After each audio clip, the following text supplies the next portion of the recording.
Eh bien salut tout le monde, c'est Snake et on se retrouve aujourd'hui pour ma première vidéo.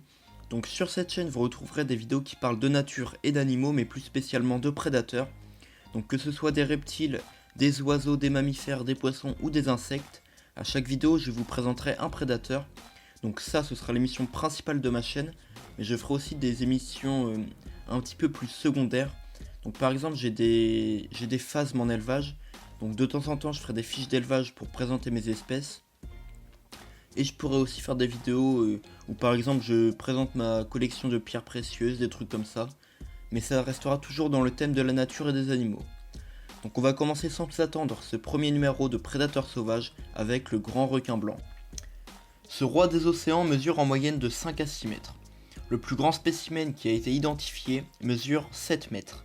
Je parle de Deep Blue. Donc Deep Blue c'est une femelle grand requin blanc qui a été identifiée il n'y a pas très longtemps. Elle est vraiment immense, c'est impressionnant. Donc le poids moyen d'un grand requin blanc adulte est de 1200 kg.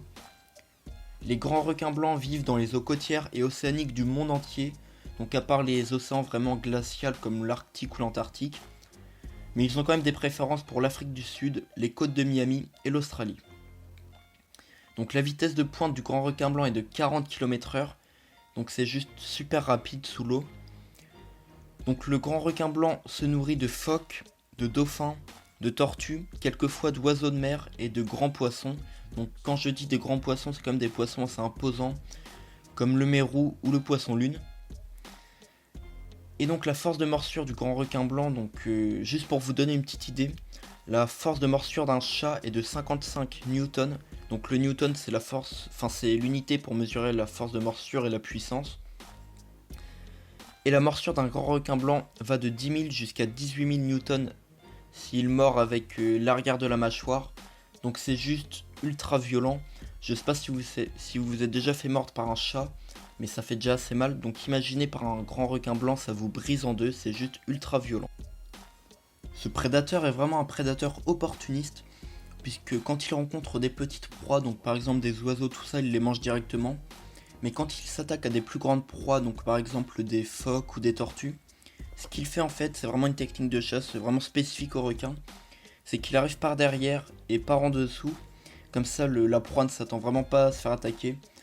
Et il inflige une première morsure, donc grâce à ça, la proie va perdre beaucoup de sang et va s'affaiblir. Et donc il revient plus tard, une fois que la proie est vraiment affaiblie et qu'elle peut quasiment plus se défendre, pour la manger. Donc le grand requin blanc a aussi plusieurs spécificités. Donc il a une peau rugueuse constituée d'émail dur. Donc ça forme en fait une cuirasse en forme de denticule. Donc grâce à ça, sa peau est super dure. Donc comme ça il peut résister par exemple s'il se fait attaquer par ses proies, tout ça. Et ça lui permet aussi de nager plus vite puisque les denticules servent pour faire de l'aérodynamisme en fait quand il nage sous l'eau. Donc le grand requin blanc a aussi un museau sensitif, donc c'est un museau sensible aux vibrations, donc on appelle ça l'ampoule de Lorenzi. En fait son museau est recouvert de minuscules capteurs qui sont insérés dans les pores, et en gros c'est un sixième sens. Donc ce sixième sens permet aux requins de détecter les vibrations électriques générées par les animaux aux alentours. Donc grâce à ça en fait ça fonctionne un peu comme un sonar, ça émet des vibrations et dès que les vibrations rencontrent quelque chose de vivant, et ça donne l'information au requin, et comme ça il peut donc détecter plusieurs proies à plusieurs mètres de distance. Donc c'est vraiment super utile pour la chasse.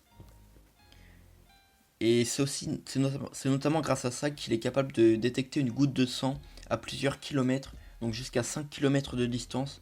Donc c'est juste hallucinant, sachant que une seule petite goutte de sang diluée dans des centaines et des centaines de litres d'eau, il peut la détecter à 5 km de distance grâce à ces fameuses ampoules de Lorenzi.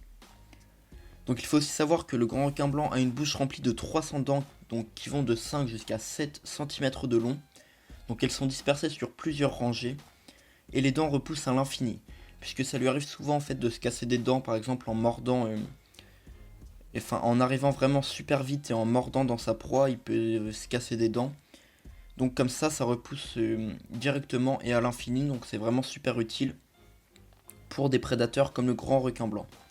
Donc les femelles donnent naissance de 4 jusqu'à 14 petits par portée. Donc ils font environ 1 mètre de long donc dès la naissance. Et maintenant nous allons passer aux attaques. Donc avant de commencer, je pense que les médias, tout ça, commencent un petit peu à s'en rendre compte. Et bah, je vais vous rabâcher un petit peu aujourd'hui, mais le grand requin blanc n'est vraiment pas un monstre sanguinaire.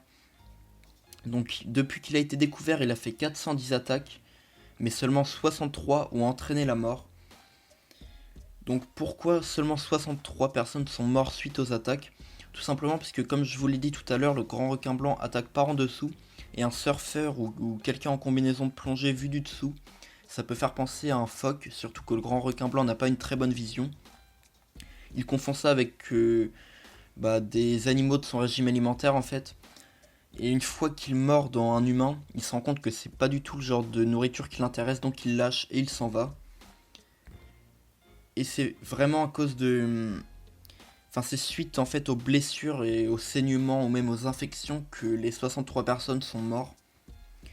Donc pour comparer, par exemple, les chiens ont fait 25 000 meurtres par rapport aux grands requins blancs qui n'en ont fait que 63, et pourtant les grands requins blancs ont une très très mauvaise réputation, alors que les chiens ont fait énormément plus de meurtres et ont une très très bonne réputation.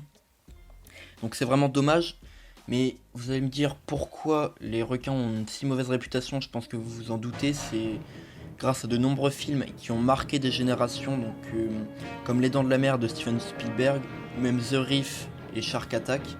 Donc c'est grâce à de nombreux films comme ça qui montrent le requin comme une bête sanguinaire que le requin a une très très mauvaise réputation. Et voilà, c'est déjà la fin de ce premier numéro de Prédateurs Sauvages, j'espère que ça vous aura plu. Donc n'hésitez surtout pas dans les commentaires à me donner des idées pour les prochaines vidéos. Donc vraiment donnez-moi plusieurs idées de prédateurs à présenter. Donc absolument tout ce que vous voulez sauf un animal marin puisque je viens d'en présenter un. Donc j'espère que ça vous aura plu, c'était Snake, laissez un like, abonnez-vous et moi je vous dis à la prochaine, salut à tous.